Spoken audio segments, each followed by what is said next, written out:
from the Sammy C Press. In the previous video, we used a cake to illustrate dyslexia as a whole. The layers represented the types of dyslexia. Well, metacognition and executive functioning are a side dish. Why do I say that?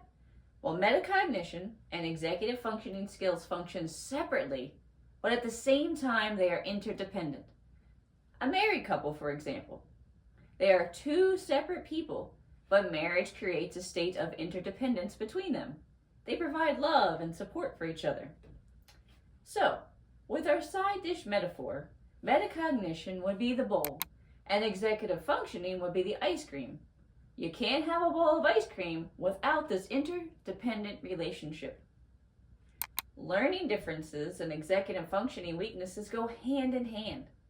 It is also important to know that an estimated 30% of those with dyslexia have coexisting ADHD.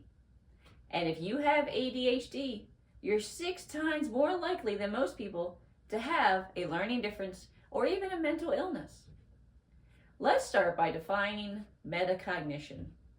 Meta means about, above, or beyond. Cognition is the mental action or process of acquiring knowledge and understanding through experience and senses. Metacognition refers to a higher level of cognition or awareness. Metacognition, in simple terms, is being aware of and in control of one's own mental process.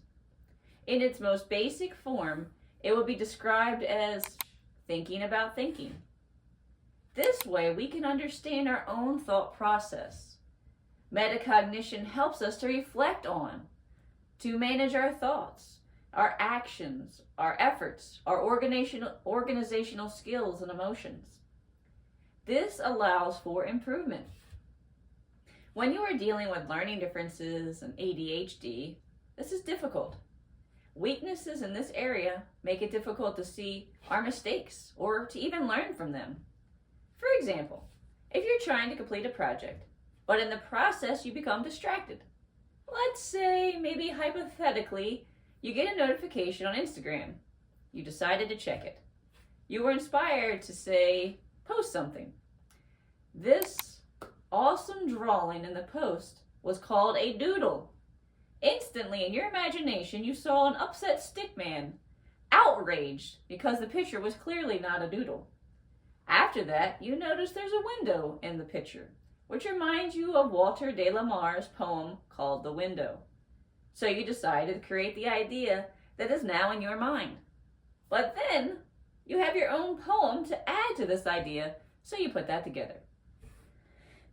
You were totally derailed from your first project. Without metacognition, you would not be able to reflect, asking yourself, why was I distracted? Why did I become distracted? How can I make sure not to get distracted next time? Again, repeating the same mistakes. With metacognition, you will clearly see that you will need to turn your phone off or put on Do Not Disturb while you're working so that you will not make the same mistake. Here's another example. Let's say you're feeling a bit lonely, so you go on your phone. You check it and see that no one has texted you, called, or even sent you an email. That makes you feel more lonely. You next decide to scroll through social media.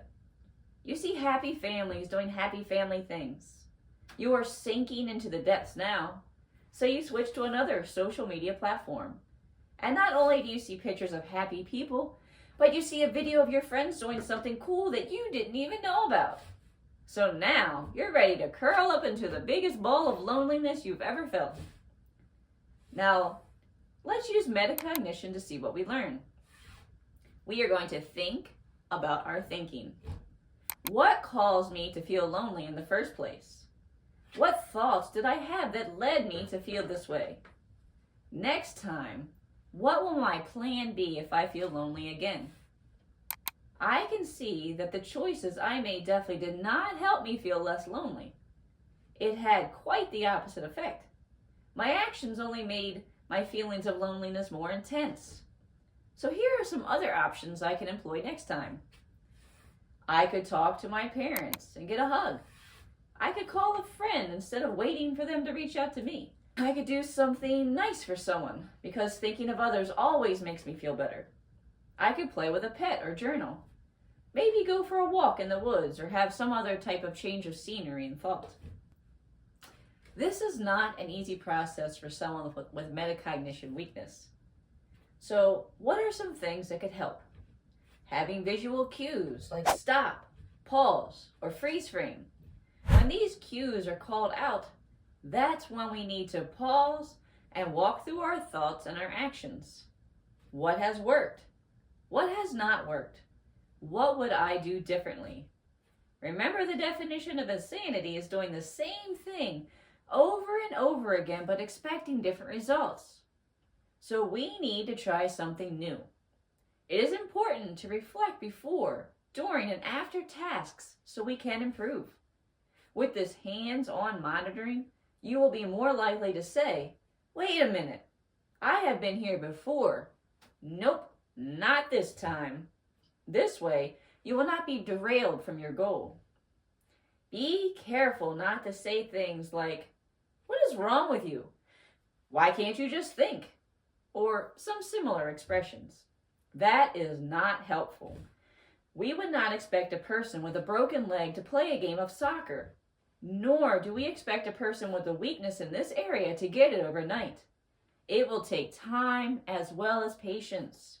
Remember, the key in helping to strengthen metacognition weakness is asking yourself self-reflective questions. Use cues to help model and teach. Now, executive functioning. Executive function and self-regulation skills are a mental process that enable us to plan, focus attention, remember instructions, and juggle multiple tasks successfully each day. Not all experts look at executive functioning in the same way.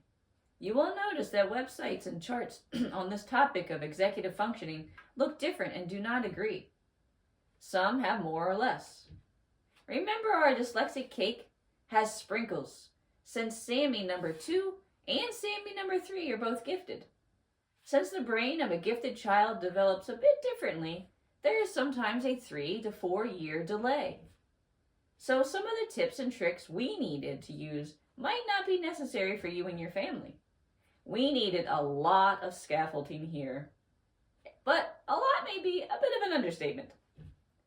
One other important side note I wanted to add is that today's world, we have so many reminders, bells and whistles and notifications. We need to be careful not to allow these things to interrupt our thought process on a regular basis.